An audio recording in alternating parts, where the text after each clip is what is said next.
They said it was just a shooting star, a streak of light across the October sky. But by morning, 3 people were dead, their bodies mangled beyond recognition. And that was only the beginning. If you're looking for a story to keep you awake tonight, this is it.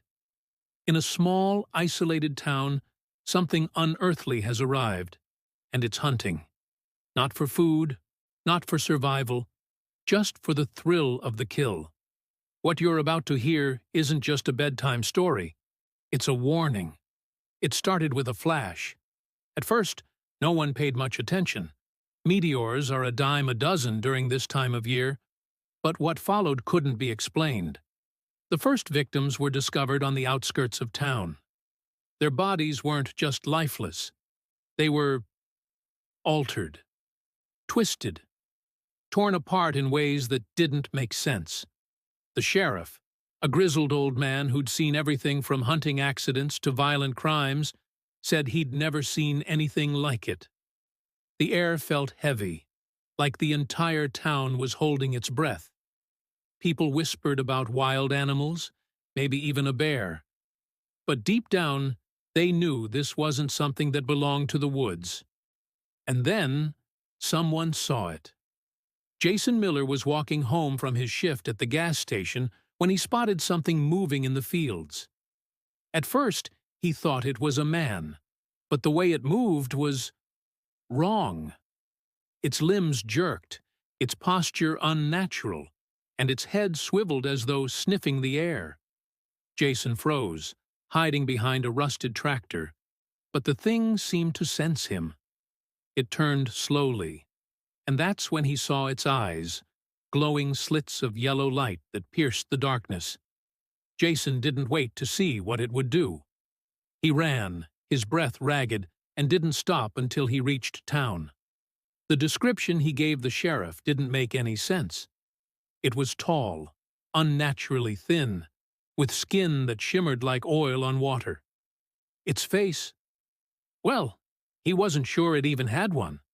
The sheriff tried to calm everyone down, but fear spreads faster than fire. By the next day, the town was a ghost of itself. Doors were locked, curtains drawn, and everyone who could leave had already packed up. But the thing stayed. It wasn't long before the killings began again. This time, it wasn't just out on the outskirts.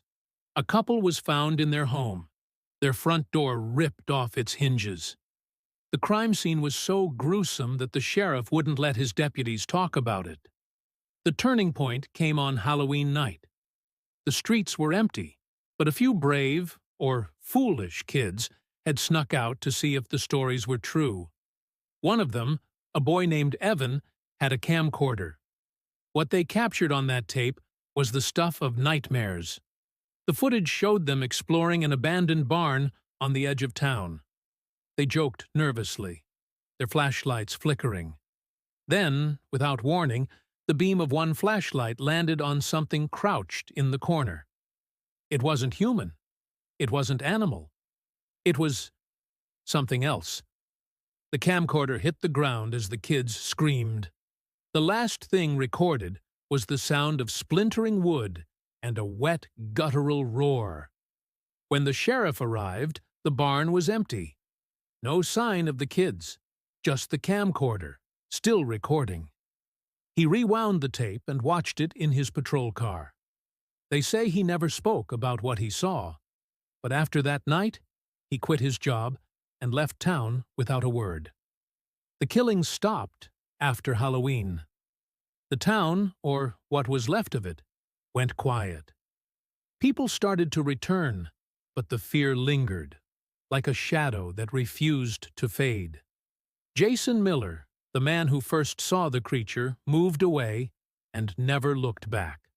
But every October, when the leaves start to fall and the nights grow longer, people say they hear strange sounds coming from the woods. Some claim it's just the wind. Others aren't so sure.